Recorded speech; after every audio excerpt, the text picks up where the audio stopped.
Now, from News Channel 3, Carbajal, Fareed, Woody. The first live television debate. Now, C.J. Ward. Good evening, everybody. I'm C.J. Ward. Welcome to tonight's live event featuring all three candidates for the 24th Congressional District. Again, I will be moderating tonight's event, and we are broadcasting all the way from Paso Robles to Ventura tonight. We are broadcasting from our KEYT studios on TV Hill. Over the next hour, the candidates will take questions from our panel of reporters and questions that you have submitted over the past week. Let's meet our candidates. With us tonight is freshman Congressman Salud Carbajal. He's a Democrat, first elected to the seat in 2016. Before that, he served for 12 years as a Santa Barbara County supervisor. He was a reserve in the Marines for 8 years and served during the Gulf War. Republican Justin Fareed was Mr. Carbajal's opponent back in 2016 and is again running for the seat. He's president of his family's sports medical devices company, and he's part of his family's third generation running a cattle ranch on the Central Coast. He's a former Santa Barbara High School Don, and he's a UCLA graduate, having both played and coached football there. And Republican Michael Aaron Woody is new to politics here. He served a term on the Fresno City Council in his 20s. He's a professional civil engineer and owns a small business in Morro Bay. His mom was born in Santa Barbara, and he has a family ties that goes back to some of the first land grants given on the Central Coast during the Spanish Mission era. Gentlemen, welcome, and thank you for joining us tonight. You'll be answering questions from a distinguished panel of journalists who've agreed to be here this evening. Thank you for joining us. First, we begin with Jerry Roberts, who does political analysis here for News Channel 3 and hosts a blog and political show called Newsmakers with Jerry Roberts. Joshua Molina is a longtime political writer in Santa Barbara County. You can see his work online at newshawk.com. And from Santa Maria, Mike Hodgson. He joins us from the Santa Maria Times. And we have a student journalist on our panel tonight. Hector Sanchez Castaneda is a reporter from UC Santa Barbara and KCSB Radio. So here are the ground rules tonight for the program. Our panel of reporters will take turns asking a question of one, two, or all three candidates. Those responses can be up to a minute long. If a question directed at only one candidate results in a response that mentions another candidate, that person will then get a 30-second rebuttal. A few points during the evening. I will read questions submitted by viewers. Each candidate will have 1 minute to respond to those questions. And we're keeping time, and we have color cues for the candidates. I will interrupt if somebody is going beyond his allotted time. So thank you, gentlemen, for joining us tonight. Before the program, you all drew numbers. And Mr. Woody, you will go first with your opening statement. All right, thank you so much. It's such an honor and pleasure to be here tonight. America today is at a crossroads. Today we face a crisis in leadership that is unprecedented in American history. This lack of leadership is at the very core of the problems that we are facing here today.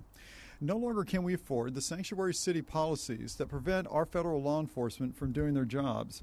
No longer can we continue to use federal tax dollars on a failing high-speed rail system that was supposed to be paying for itself.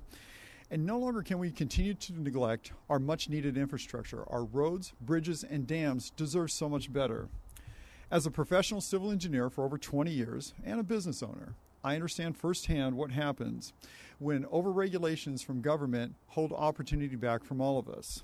As a graduate of Harvard University with a master's degree in public administration and as a former elected official, I understand all too well the complexities of government and how to get government working better for all of us.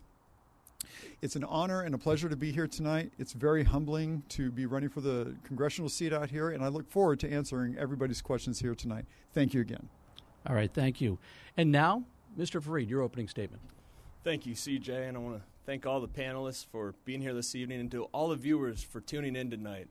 Washington is broken, and we need a new generation of leadership to get it back on track.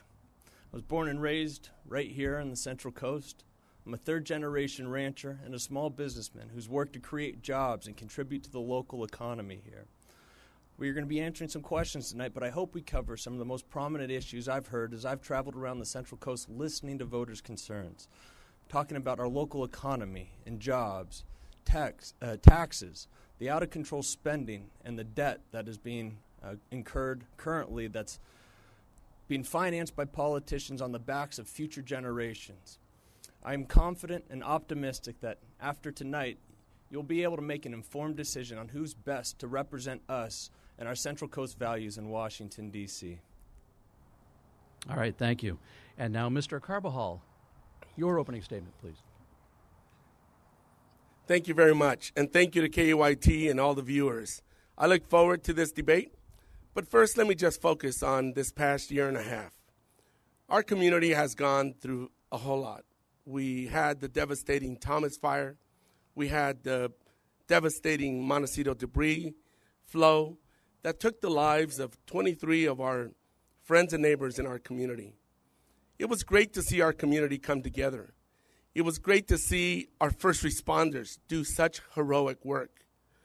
I was proud of the work I did in Washington, working across the aisle, Republicans and Democrats. I met with Vice President Pence to do everything possible so we could not be engaged in the usual politics in Washington, to bring the resources to our county during a time when we most needed them. I look forward to continuing to do everything possible in a bipartisan way to continue to bring those resources for our continued recovery. All right, thank you very much. And now to questions from our panelists. We're going to begin with Jerry Roberts. Thanks, CJ. I want to address this to everyone and ask Mr. Fareed to go first. The Trump administration announced a new budget rule this week to eliminate federal funding for clinics that provide abortions or refer patients to clinics that do. And there were sharply different responses to it. The president of the pro-life Susan B. Anthony's List thanked the president for delivering on a key promise to pro-life voters and said it would energize conservative voters. Meanwhile, a leader of pro-choice Planned Parenthood called the proposal outrageous and dangerous and said it would make it impossible for millions of patients to get birth control or preventive care. As a member of Congress, would you support or oppose eliminating this funding? Well, I want to put this into perspective. I am very much in favor, Jerry, and thank you for that great question, of doing everything that we can to ensure that we have preventative health care treatment in this country, cancer screening, mammograms, and ensure that we are reducing the cost that is associated with health care, because rising costs of health care is one of the most significant issues that we're dealing with. So preventative health care is really important. I think we're hearing a lot of political rhetoric from either side, but in addressing this, I believe that we are going to move forward with a plan that will ensure that people get the care that they need and should and receive. Mr. Carbajal? I am 100% pro-choice. I'm proud to have the endorsement of Planned Parenthood. This is yet another assault on women's reproductive health care. This is nothing more, nothing less. This gag rule of Title X funding penalizes Planned Parenthood even though they don't receive one federal dollar to perform abortion services. And abortion services are only a very small percentage of what Planned Parenthood provides to very low-income residents and individuals. They provide health screenings, mammograms, essential preventative care. This is an assault on women yet again by this administration. It's shameful. I stand with Planned Parenthood. Mr. Woody, just to repeat the question, do you come down on the pro-life or the pro-choice side of eliminating federal funding for clinics that provide abortions or refer patients to clinics that do? Well, sure. I think this is an easy question to answer on this one. You know, as somebody who does support a woman's right to choose through the first 2 trimesters, but does not support using federal funds, tax dollars, for abortions, this particular movement, I think, would be the wrong direction for this country. And here's why. Because we're talking about defunding groups and organizations and taking their monies away that have nothing to do with abortion. And that would just be a huge mistake to do. So I would have to respectfully disagree with the White House on this particular proposal. Thank you. All right, the next question is going to be from Joshua Molina. Thanks, CJ. This question is for all of the candidates. President Trump in March signed an order that banned transgendered people who have undergone gender transition. The order also said transgendered people currently in the military could be required to serve according to their gender of birth. What is your view of transgendered people serving in the military? And we can start with candidate Woody. Thank you for that question. It's real simple. If you're fit to serve in our military and you have, it doesn't matter whether you're transgendered or not transgendered, you should have the right to serve in our military. It's pretty straightforward, and it's a pretty simple answer.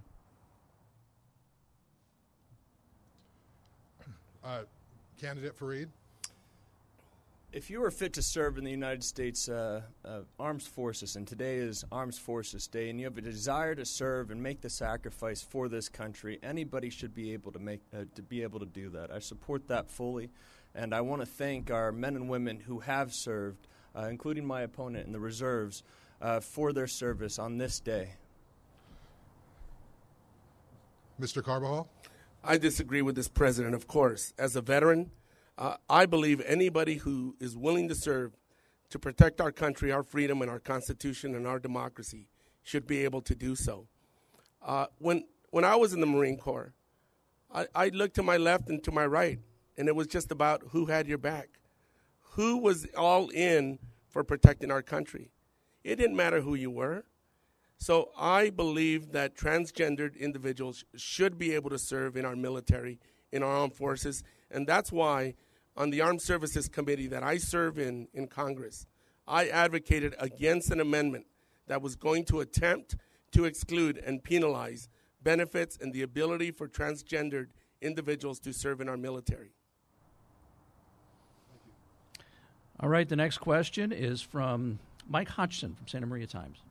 This one's pretty simple. It's for all of you. What can you do when you get to Washington to support the economy and promote business right here on the Central Coast? I'm going to start with Congressman Carbajal. Thank you so much. Well, we need to make sure that we ensure that small businesses, which are the backbone of our economy, have the capital that they need to be able to grow their enterprises and hire more individuals and contribute to our economy. As important, we need to make sure that needless regulation does not prohibit the ability of our small businesses to continue to grow and realize their prosperity. I voted on a number of bills in Congress that move to provide more capital to businesses and minimize regulation when at all possible. We can also incentivize industries in our Central Coast, like the renewable industry. I put forth legislation called the Energy Opportunity Zones to incentivize and provide tax credits to businesses in the area to be engaged in renewable energy business so that we could provide more jobs. Candidate Woody? Oh, thank you. Thank you so much. As an actual small business owner, I really do understand the problems that small businesses are dealing with. And what we don't need any more of is we're not looking for capital from some government loan. What we're looking for is to get rid of a lot of the regulations that so many of us have to deal with. Let me give a couple examples of what small business owners actually do deal with. When you are a small business owner, you deal with something called 179 depreciations, in which the government has come along and has said you had to depreciate certain pieces of equipment or certain computers at certain schedules. Instead of telling a small business owner that you can only depreciate your computers on a 5-year schedule or your furniture on a 7-year schedule, let's start allowing our small business owners to actually depreciate their equipment based on their actual needs. Another thing to take a look at is how absurd it is for a small business owner to start up a new business and to know that when you do your payroll, the federal government has given you, to figure out your federal income tax alone, they have a 130-page pamphlet just to figure out your federal income tax. I mean, those are the types of things that real small business owners need and things that I would definitely be working on back in Washington for everyone. Thank you. Hey, Candidate Fareed?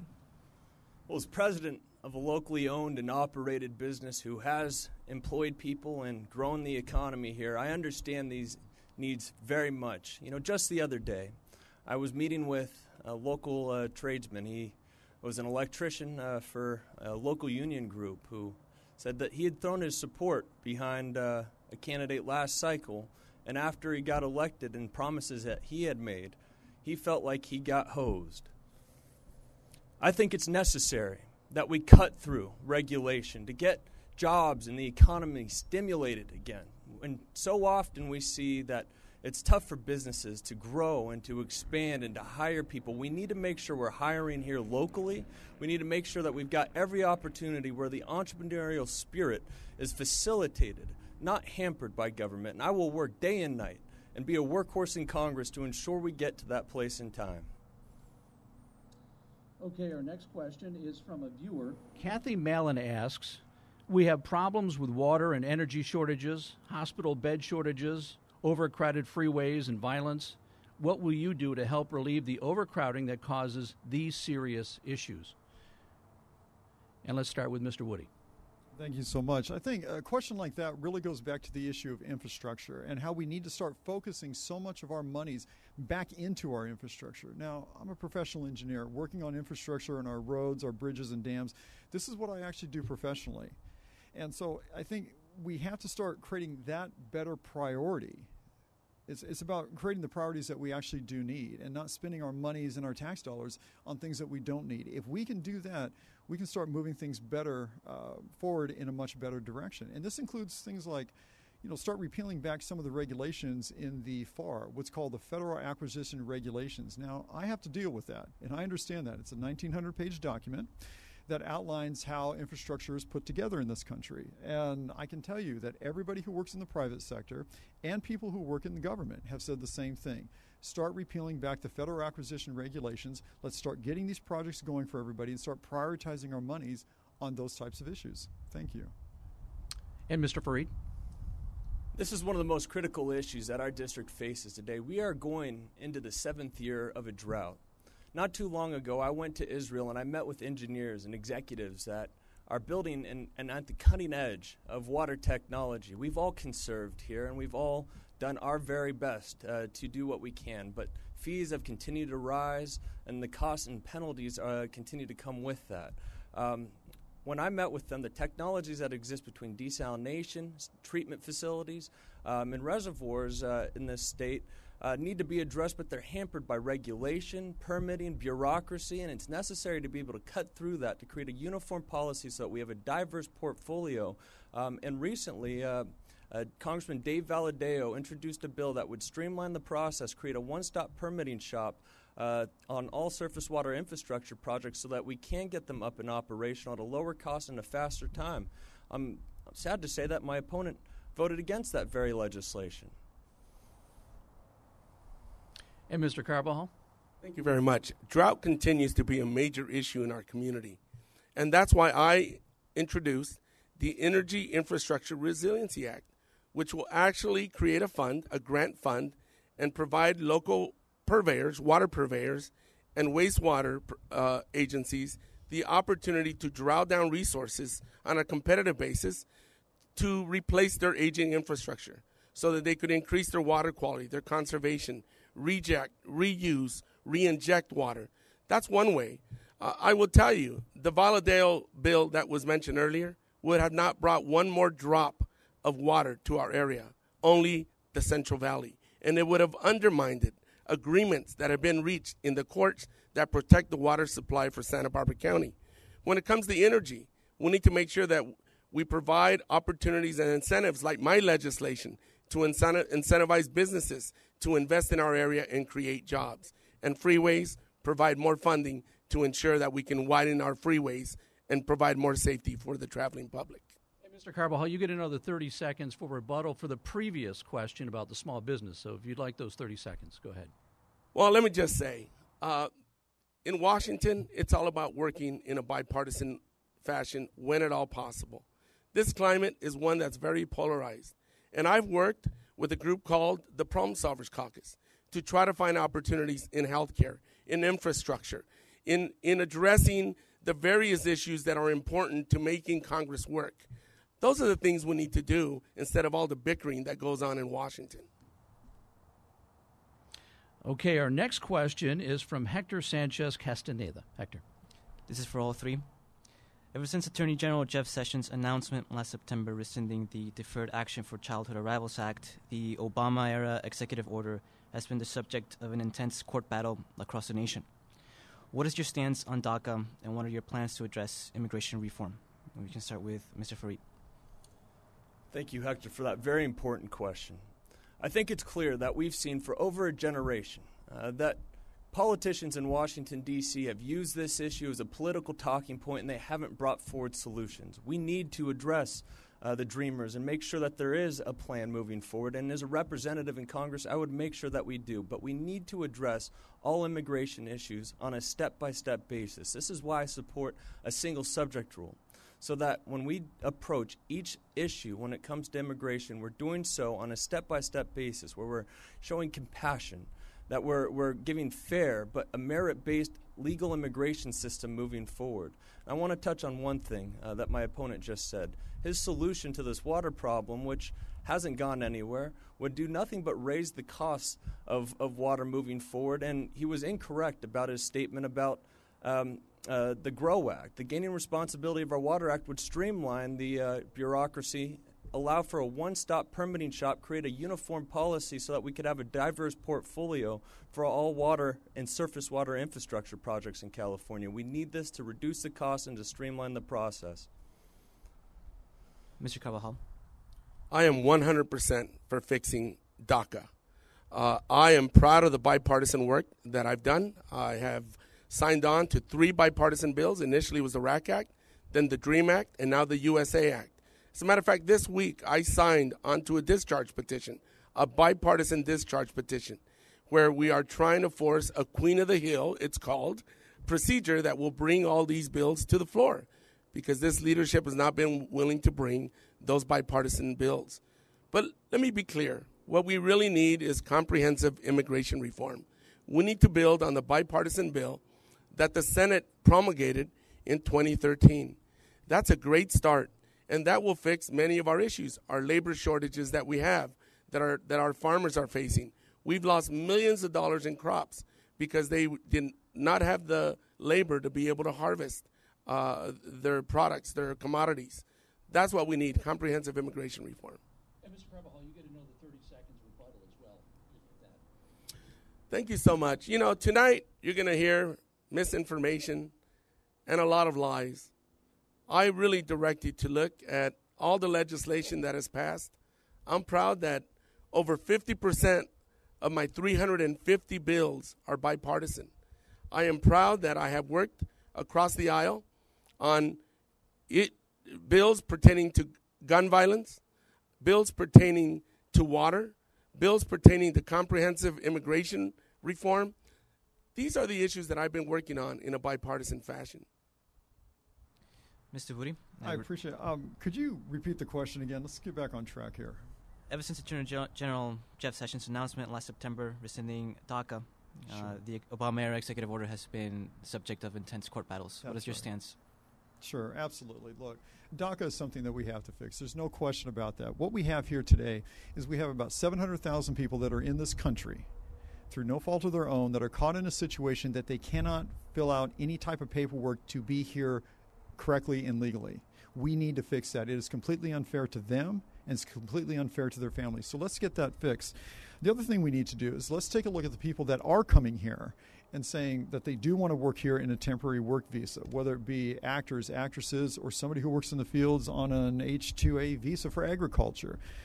We need to create a system that actually works for everybody. Once again, it's the bureaucracy that's holding everybody up.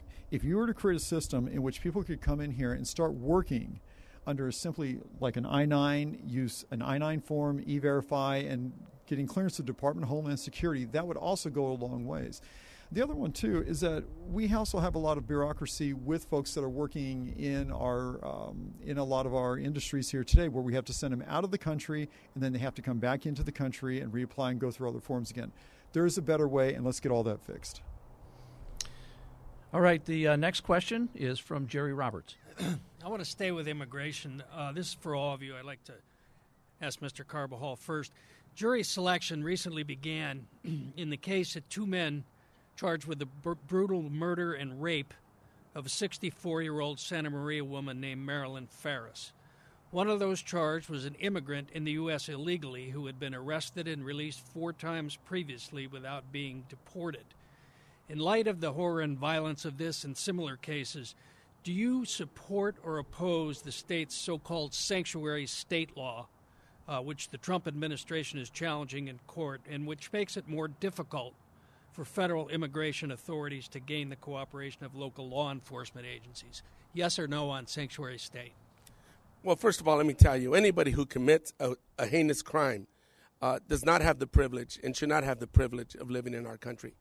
Having said that, the way we fix our many immigration challenges are through comprehensive immigration reform. That is really how we're going to get to address all these important immigration issues that our society and our country are so concerned about. That is really the way to address once and for all of the issues that individuals are concerned about.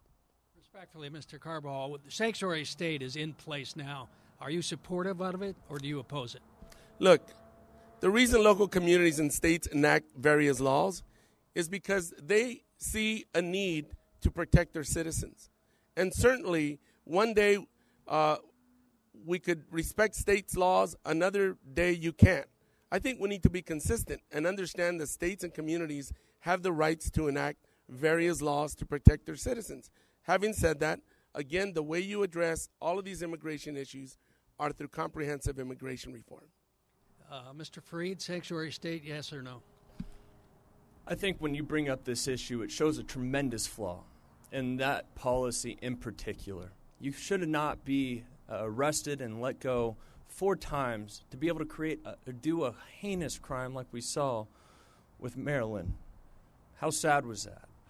The most necessary thing we need to do is ensure that our local law enforcement has the ability to work with the feds so that they could take these criminals off our streets that are performing or committing violent crimes. That's got to be necessary. We've got to address this. Hearing the term comprehensive immigration reform is nothing more than a talking point. We need to address this on a step-by-step basis by making sure we have secure borders, making sure that we have our streets safe. And I think this is why, among many other endorsements, I've received the backing and the support of our Deputy Sheriff's Association. I am working to ensure that our streets are safe from crime and that we have and that our local officers have the resources they need. Mr. Woody? Let me answer this very simply, and as I said in my opening statement very clearly, I do not and I will not support sanctuary city and sanctuary state policies. There you go. Thank you. Next questions are from Joshua Molina. Okay, this question is for all 3 candidates, and we'll start with Representative Carbajal. Laura Capps, daughter of former Representative Lois Capps, recently penned an article in Politico where she described Congress as the most family-unfriendly workplace in America. Women take longer to enter politics and usually wait until after child-rearing age to run for office. What changes would you support to make Congress more friendly for families and women? Thank you. Well, first of all, I agree with Laura. I think Congress is not a family-friendly place. From basic bathroom facilities to our schedules, there's a lot that we can do to make sure that it's a family-friendly place, including and starting with making sure that we get rid of the sexual harassment culture that exists in Washington. I'm proud that my staff and I took the sexual harassment training before we enacted a bill, which I also co-sponsored. There is a lot that we can do by making sure that families are more accommodated in Washington, and that is something that I am committed to. Candidate Fareed? I think this is one of the most rigorous jobs that one could possibly undertake, and that it's really important for anybody that is making the sacrifice to serve to recognize that it comes at a personal cost. And so I am grateful to anybody who, including both of the candidates here tonight, that are willing to step up to the plate. One of the most, Josh, you brought up, it's very difficult for people to enter into this. Absolutely it is. When your number one priority is your family and you're thinking about your children and grandchildren, it makes it very difficult to step up to the plate and run. But in the same topic, that's why people like myself are running. I care about the future of this country. I care about the direction that we're heading in and the implications that the decisions that are made today have on future generations, on our kids and our grandkids. I've heard the story far too many times from people throughout the Central Coast where our kids are born here, They're raised here, they go to school here, but they can't afford to live here because they can't find a job here and the cost of living is so high. We need to turn this model around. Kenneth Whitty? I apologize. Could you repeat that question one more time? I want to make sure I answer it correctly. Sure. Laura Capps, daughter of former Representative Lois Capps, recently penned an article in Politico where she described Congress as the most family unfriendly workplace in America. Women take longer to enter politics than men and usually wait until after child-rearing age to run for office. What changes would you support to make Congress more family-friendly? Well, I think it comes back to a couple things right here. Number one, anybody who runs for office is under a tremendous amount of pressure. And when you deal with getting something that's much more family-friendly, I've been very lucky because I was raised by a very hardworking woman who was born here in Santa Barbara. And I watched her raise me and my older brother. And I watched the things that she had to deal with, and she worked in the construction industry. I know what she had to deal with every day and the problems that she had to deal with, the discrimination and whatnot, and I've been very lucky to have her as my mother. Now, after watching something like that, the best way to answer that is to make darn sure at every turn and in every way that we support a family-friendly business, a family-friendly atmosphere for everybody who's working in Washington. I've heard all the stories and I've been back there. I have seen it. Sometimes it gets kind of clubby back there. That has to come to an end. Those types of environments are a way of the past, and it's time to look towards a better way in the future. All right. Our next question is from a viewer. Francis Marino asks, I want to know what the candidates, are going to do to help all the many seniors who are being priced out of housing and other expenses while our fixed incomes buy less every day, especially in this area. We seem to have been forgotten. Let's start with Mr. Carbajal. Thank you so much. Well, for starters, I think we need to increase Social Security, and we need to ensure that Medicare continues to exist. This Republican majority, unfortunately, does not believe that. And after giving a huge tax break to the wealthiest Americans and corporations, where they gave 83% of the benefit to those individuals, now they're coming after Social Security and Medicare for seniors. We need to make sure that CDBG funds and home funds continue to come to local jurisdictions so that we could build more senior affordable housing.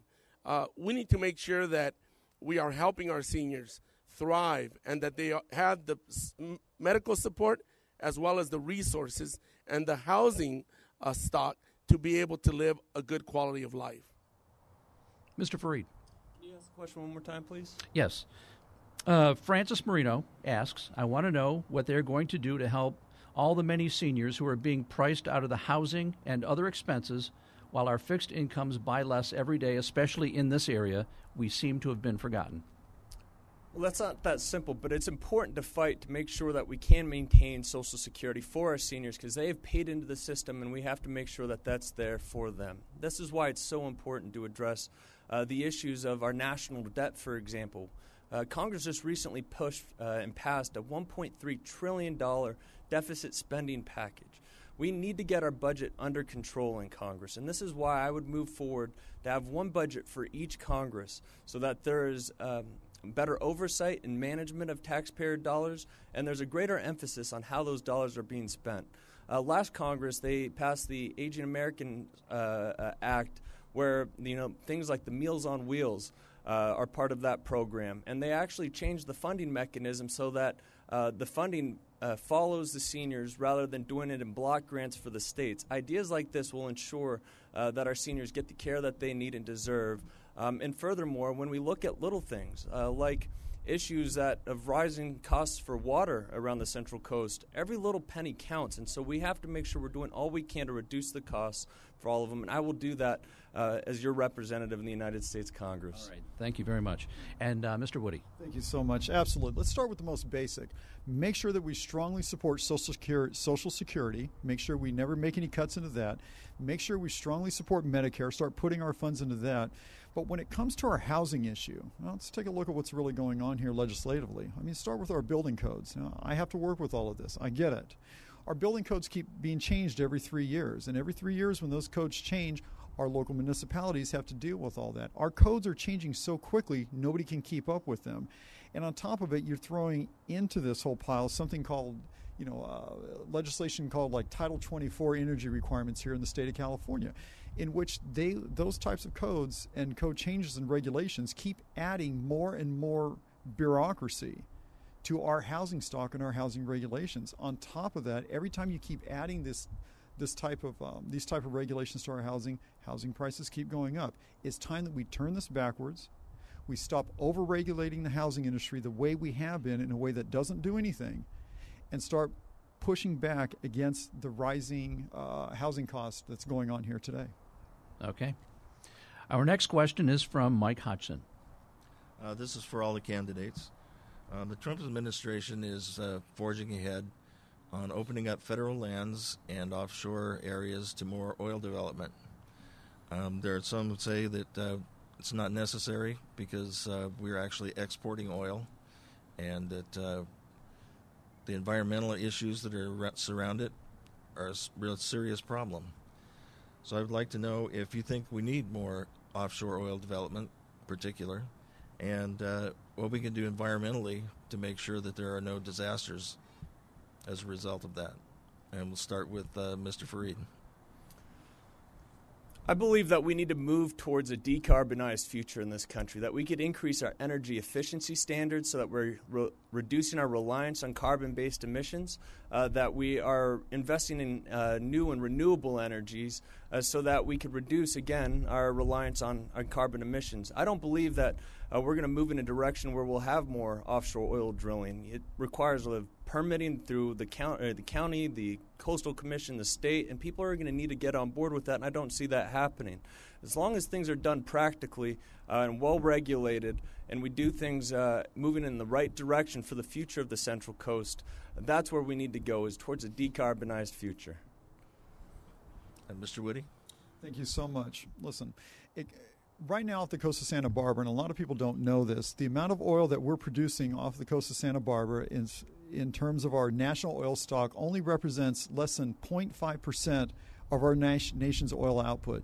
To put one or two more offshore oil drilling rigs out there would do absolutely no statistical good to any of us. And on top of it, let's look back at all the oil spills we've had in the past, from Guadalupe, Avila Beach, Refugio, and of course in Santa Barbara. Expanding offshore oil drilling out here along the California coastline does absolutely no good statistically and continues to batter our small business owners and our fishermen that are out there. So expanding that would do no good. On top of it, let's take a look at the amount of oil that we're getting from other countries as far as making us safe. Most of our oil, 38% of it, comes from Canada. Only 11% comes from Saudi Arabia. So once you look at the actual statistics and economics and the facts of the matter, expanding offshore oil drilling along here does absolutely no good. Mr. Carbajal? Thank you. I'm against future offshore oil development. That's why I introduced the California Clean Coast Act, which will prevent and prohibit future offshore oil development off our coast, on the Central Coast, and in California. I believe we need to move towards renewable energy and leave fossil fuels behind. And that's why I also introduced the Energy Opportunity Zones Act, which incentivizes and provides tax credits to companies and businesses to develop renewable energy business here in the Central Coast. I'm proud to have the endorsement and support of the Sierra Club and the League of Conservation Voters. I have a long track record against offshore oil development, and I will do everything possible to ensure that we move towards a renewable energy future. And Hector Sanchez Castaneda has the next question. This is for all three. The most recent school mass shooting occurred in a Texas high school this past week, marking the 22nd mass shooting to take place in a school this year alone. The nation's trend of gun violence is clear. 2012, Newton, Connecticut; 2014, Isla Vista, California; 2016, Orlando, Florida; 2017, Las Vegas, Nevada; and 2018, Parkland, Florida, to name a few. How do you plan to address this trend of gun violence in the nation? We can start with Mr. Woody. Thank you so much. One death by a gun is one too many, and we have to address this, but we have to address this this is not something that you can talk about in a partisan way any longer. Everybody has to be at the table at this one. So one, let's talk about the mass shootings that are taking place at our schools. Let's make sure that we give all schools the opportunity to protect their students the best way that they see fit. And if schools want to see armed security on their schools, they should have it. The second thing that we need to take a look at is when we take a look at the number of people who have died by guns every year in this country, it hovers around 30-some-odd thousand every year, just over 30,000, with 2/3 of those coming from suicides and the rest primarily coming from domestic violence and gangs. So of those three major groups, gangs, it's very simple. We need to start treating our gangs like they're terrorist organizations and crack down on them as hard as we can. In terms of domestic violence, people who are involved with domestic violence should not have the right to own an armed weapon. As far as people committing suicide, also the same thing. We need to make sure that we start putting money into our healthcare system and making sure that those people that are mentally unstable to own a gun should not own a gun. Mr. Fareed? Thank you, Hector, for this really important question.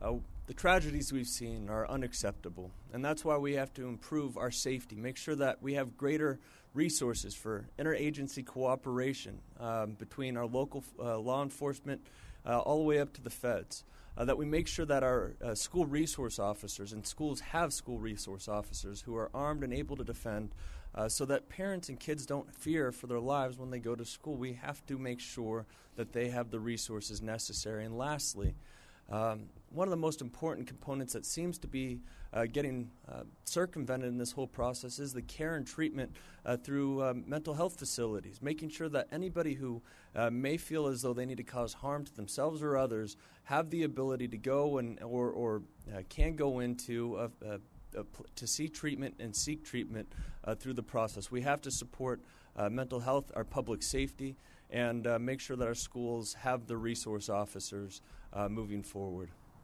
Mr. Carvajal? Thank you. Gun violence in our schools is tragic. In our entire country, it's tragic. We've had one too many tragedies, and we need to do everything to stop that. Children should not go to school and fearing for their lives. That's why I move forward legislation, bipartisan legislation, that addresses gun violence restraining orders. It helps families work with law enforcement and the courts to temporarily take guns away and not allow those individuals to purchase guns who demonstrate that they are a danger to themselves or others. I've also co-sponsored legislation to prevent straw purchase of guns. And again, it's bipartisan. I believe we need comprehensive universal background checks. I believe we need to ban assault rifles. I was in the Marine Corps. I know what those weapons do. And we need to invest more in mental health and also ban high-capacity magazines. Okay. Next question, we have Jerry Roberts.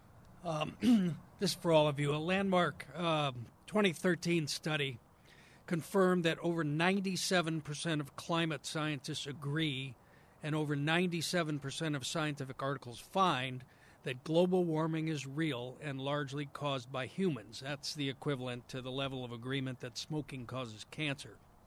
Fossil fuel emissions have caused the Earth's temperature to warm almost 3 degrees since the Industrial Revolution, and the Paris Climate Agreement said 3.6 degrees is the point at which Earth's climate may become truly inhospitable. Do you accept the validity of climate science or not, and do you believe the Trump administration made a mistake by withdrawing from the Paris Agreement? Mr. Woody? No, let me start with all your questions and make sure I answer this in a minute. No, I don't, and I'll tell you why. For the last 50 years that I've seen this, we have been told over and over and over that we were going to go through everything from a new ice age to we're going to be going through global warming. Now it's climate change. And every 15 years, we seem to be changing the target on the wall. There's no question that everything that we do in our society, where we make anything that's a man-made byproduct, will have a direct adverse effect on our society. There's no question about that. I don't dispute that. But what I do dispute is the idea that somehow if we take our farmers out there and we lower their methane output by 20% in the state of California, which would do nothing more besides lower our greenhouse gas emissions worldwide by 0.02%, that's somehow going to be good for our economy. So I do not think that that's the proper way to go. I think the real way to go to all of this is to recognize that byproducts do make a difference. That is not the only thing that's affecting our climate. But let's make sure that any solution we have, let's make sure that solution is something that's very market-based. And real quickly, yes, I do agree that we should have pulled out of Paris Climate Agreement. I wanted to get that in real quick. All right. Mr. Fareed, do you accept the validity of climate science, and did the Trump administration make a mistake in pulling out of the Paris Agreement? Well, it's not that simple, but yes, I've made my point very clear. I believe that we need to move towards a decarbonized future in this country, and I believe that we will have the ability to do that in time. We have the innovators. We've got to cut through any potential regulation that may hold them back to move towards greater energy efficiency standards and towards renewable energies. And as far as the Paris Climate Accord, there were multiple businesses from both sides that you would be surprised to see were in favor of pulling out of it. It was a bad deal, but it was important for the future of this country that we get better deals moving forward. But yes, I do believe that we need to move in a decarbonized future. Thank you. Mr. Carbajal? Thank you. I do agree in the science behind climate change, and climate change is real. I also believe that this administration did a terrible thing by pulling out of the Paris Accord. Certainly, what we ought to be doing is upping our standards to reduce emissions from various sources that continue to emit greenhouse gases that go towards warming our planet. Of course, we need to move away from the use of fossil fuels, and we need to make sure we're investing in renewable energy. But we need to make sure that, for example, California continues to have the standards and the waiver it wants to continue to have higher standards for fuel emissions for vehicles. That's something this administration continues to fight California on. But again, it was a big mistake that this administration did by pulling out of the agreement. Thank you. And the next question is from a viewer. Russ Seckler asks, if you are elected by the voters, what issue will you bring forth to make your district better that hasn't already been attempted? Let's start with Fareed. Mr. Fareed. Well, the most important issue that we need to address, and as I meet with voters throughout the Central Coast, I'll tell you a story just recently. I drove up to Buellton about 7:30 in the morning. I met with the general contractor. His name was Ryan. He had his dog Trigo on site. He was running around the renovation that they were doing, and I asked him, what keeps you up at night, Ryan? And he said, well, my wife and I, we've put together a 5-year plan. I said, well, that's great.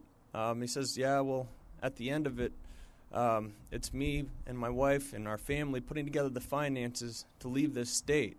We need to turn this model around. He said not too long ago he was able to get permitting on a single sheet of paper, and today it's a stack that thick, and it requires a lawyer to understand how to navigate through it. We've got to cut through bureaucracy. We've got to encourage job growth. And as your representative and as the jobs candidate in this race, I will fight to make sure that we strengthen the local economic vitality within the region and that we get the job creators every resource that they need. Mr. Woody. Actually, it'd be multiple issues on that. I don't think there's be any one issue, but let's start with the economy. Let's make sure that we make everything possible, give all opportunities to the small business owners and those people who want to start a small business. It's like I've said before, I understand firsthand what it's like to start a small business and the ridiculous amount of bureaucracy that all of us have to deal with. Secondly, you have to get into the bureaucracy that's preventing our infrastructure from going in. I mean, like I talked about before, the federal acquisition regulation of over almost 1,900 pages, I mean, that has to be streamlined. If we want to talk about growing the economy, growing jobs, and actually which the corollary effects bring down housing prices, those would be the first two things that you get into. And lastly, let's start protecting our unique environmental needs that we have along the central coastline by protecting our coastlines and protecting our inlands. By protecting all of this, we can also continue to grow our economy and protect our way of life here along the central coast. And that's the type of direction that I'd like to see things go first and foremost. And Mr. Carbajal. Thank you. For the first time, we are now able to treat wildfires in California and throughout our country, like we treat other natural disasters, hurricanes. And we have the resources now to dip into when the U.S. Forest Service exceeds its firefighting budget. It was called fire borrowing. In the past, when the U.S. Forest Service exhausted its firefighting budget, it would dip into its other budgets to come up with the resources to continue fighting fires, not allowing for continued mitigation and prevention efforts to reduce fires in the long run. Well, now we have a $2.5 billion fund that we passed during this last spending bill this year in a bipartisan fashion to ensure that we now have the resources to adequately fight fires and treat them like other disasters. But more importantly, to allow the U.S. Forest Service on an ongoing basis to do fire prevention and mitigation. All right, thank you. And our next question is from Joshua Molina. Thank you, CJ. This question is for all the candidates, but I want to point it first at Representative Carbajal. Shortly after the passage of President Trump's signature tax cut bill, you called it a $2 trillion giveaway to multinational corporations and the wealthiest 1% of Americans. Last month, the unemployment rate dropped below 4% for the first time this century, since 2000, and wages were up 2.6% year to year. Were you wrong about the tax bill? Absolutely not. 83% of the benefit from this tax bill went to the 1% wealthiest Americans and multinational corporations. It created an almost $2 trillion debt for our deficit and our long-term national debt. And now, to cover that debt, Social Security and Medicare seem to be on the horizon for the chopping block. Look, if we look at all the tax breaks that were given to the wealthiest Americans and national corporations, now we're seeing a lot of bonuses being given to executives. They didn't translate into higher wages or more jobs like we were hoping. So, yes, that was still a bad bill. It was a bad bill then. It's a bad bill today. Moreover, that bill took away the individual mandate from the Affordable Care Act. And now 3 million more Americans don't have health care because of that misguided tax plan. Mr. Fareed, was Representative Carbajal right or wrong about the tax bill? Well, I think it's sad that my opponent doesn't favor tax relief. There's more that needs to be done during this process so that we can continue to give tax relief to individuals, making those permanent. And as your representative, I will ensure that we get more tax relief to individuals so that we could stimulate the economy. But ultimately, it comes back to budget reform. We've got to get our out-of-control budget system under control. We have a broken budget structure in Congress, and it's necessary that we address this at its core. We've seen this annual rush and for appropriations and authorizations of taxpayers' dollars with very little oversight or management of taxpayer dollar spending. It's necessary that we look at models that do work. There's over 20 states that are on this 2-year budget system, so there's one budget for each Congress. There's better oversight and management and accountability and transparency in a system like that. So if we reduce spending, we'll make sure that our out-of-control debt and deficit get under control, and we can create more economic growth because of it. Thank you, Candidate Woody. Very quickly, say the question, run it through that question one more time.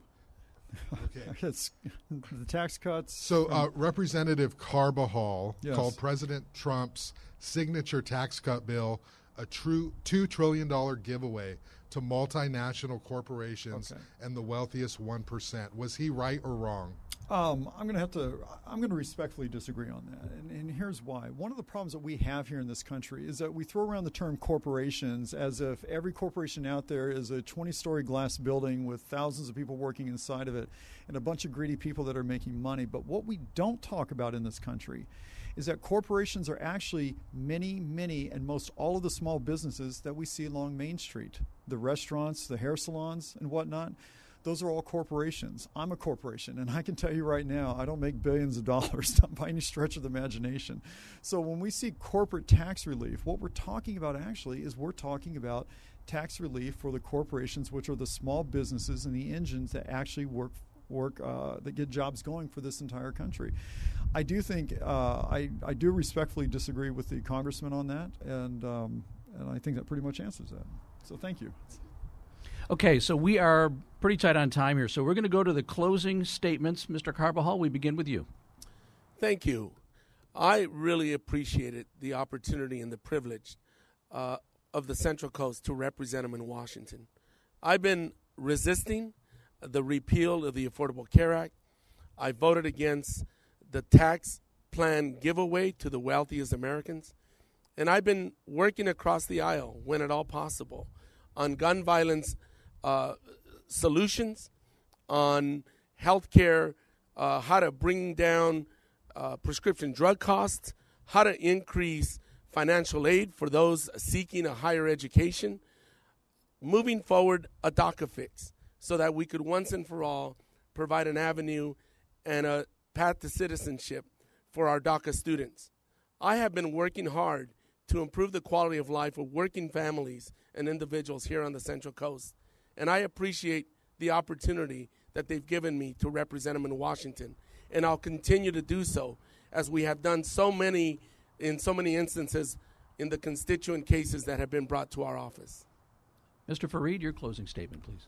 Well, it's a pleasure and an honor to be here this evening. We have to address many issues that have been neglected by my opponent. And as your representative, I will fight to make sure that we are growing our economy, that we're creating more jobs, that we're hiring locally, and that we are using our workforce to grow and build the local economy, that we will approach and address the tax issues that we have, that we will get this out-of-control spending fixed by fixing the budget system so that we're not financing and mortgaging the future of this country on the backs of our kids and our grandkids. I'm going to work day and night to bring congressional reform so that we could deal with big issues and challenges like creating a functional legal immigration system. I'm going to make sure that we can streamline the process through bureaucracy so that we could get projects for water infrastructure up and operational. And I'll work day and night to make sure that our public safety officials have the tools and resources they need, from fighting local crime to fighting the wildfires that we've seen here recently. Thank you, and God bless you. All right. And Mr. Woody, your closing statement. Listen, thank you so much to everybody for watching this here tonight, and thank you for everybody for being here tonight with our panel. No longer can we afford the sanctuary city policies that we've seen here in the past, and no longer can we afford to continue to support through our federal tax dollars, these high-speed rail systems that are going absolutely nowhere. We need to make sure that we focus on our economy and our infrastructure, and with that infrastructure, our roads, bridges, and dams, where we can start actually capturing the water that we need and building on that water infrastructure. Supporting our small business owners is going to be extremely important for all of us. And for me, as being an actual small business owner, I really do understand that. It really is an opportunity of a lifetime to be here. As my family has called this place our home for hundreds of years, this has been just an absolute honor of a lifetime to run for this office, and I would greatly appreciate your support on Election Day. Thank you so much for having me here tonight. All right. Thank you very much. And I would like to thank all the candidates for coming out here tonight. Thank you very much. Thank you to our panel for helping out tonight as well. And I want to thank you, the viewer. Hopefully this was very informative. Do not forget that your ballot must be postmarked by Tuesday, June 5th. Do not forget to get out and vote. Thank you for watching. Good night, everybody.